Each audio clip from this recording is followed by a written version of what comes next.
Hi guys, இன்றைக்கி பார்த்திங்கன்னா climate பார்த்திங்கன்னா ஒரே மழையாக இருக்குது. ஸோ இந்த மழைக்கு சுட சுட சாதம் வடித்து சூடாக மீன் குழம்பு வச்சு சாப்பிட்டோன்னு சொன்னால் சும்மா அப்படி இருக்கும். ஸோ இன்றைக்கி ஒரு மீன் குழம்பு தான் ட்ரை பண்ண போகிறோம். இதுக்கு பார்த்திங்கன்னா கடாயில் எண்ணெய் ஊற்றி அதில் பார்த்திங்கன்னா கடுகு வெந்தயம் ரெண்டுமே சேர்த்துருக்கோம். அதுக்கப்புறம் பார்த்திங்கன்னா பூண்டு நான் நிறையா சேர்த்துருக்கேன். நிறையா பூண்டு சேர்த்துட்டு அதுக்கப்புறம் சாம்பார் வெங்காயம் சேர்த்துக்கலாம். வெங்காயம் நல்லா வதங்கி வந்ததுக்கப்புறம் பார்த்திங்கன்னா தக்காளி சேர்த்துக்கலாம். தக்காளி ஓரளவுக்கு நல்லா வதங்கினதுக்கப்புறம் இதில் மசாலா சேர்த்துக்கிறேன். இப்போ இதில் பார்த்திங்கன்னா நான் வேறு எந்த மசாலாவும் சேர்க்கல. வீட்டில் அரைச்ச குழம்பு மிளகாத்தூள் தான் நான் சேர்த்துருக்கேன். இந்த மிளகாத்தூள் ஒரு 2 நிமிஷம் வதங்கினதுக்கப்புறம் தண்ணி ஆட் பண்ணிக்கலாம். தண்ணி ஆட் பண்ணிக்கிட்டு அதுக்கப்புறம் பார்த்திங்கன்னா ஆல்ரெடி புளி ஊற வச்சுருந்தோம்.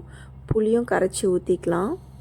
இதுக்கப்புறம் திரும்ப தேவையான அளவுக்கு தண்ணி, குழம்பு எந்த அளவுக்கு வேணுமோ அந்த அளவுக்கு நல்லா ஊற்றிக்கிட்டு குழம்பு நல்லா கொதிக்கணும்.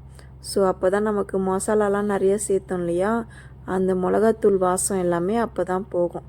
நல்லா கொதி வந்ததுக்கப்புறம் பார்த்திங்கன்னா நம்ம உப்பு செக் பண்ணிக்கிட்டு போட்டுக்கலாம்.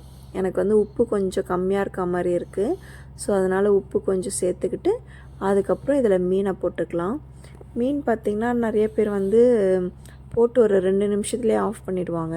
ஸோ அந்த மாதிரி பண்ணாமல் நல்லா ஒரு 5 நிமிஷத்துக்கு மேலேயே நம்ம நல்லா கொதிக்க விட்டோம் அப்படின்னா மீனும் நல்லா வெந்து அதில் இருக்க எசன்ஸும் குழம்புல இறங்கி மீனே ரொம்ப டேஸ்ட்டாக இருக்கும் உங்களுக்கு.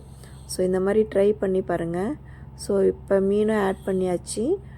ஆட் பண்ணிவிட்டு ஒரு 5 மினிட்ஸ்க்கு மேலே நல்லா கொதிக்க விட்டுக்கலாம்.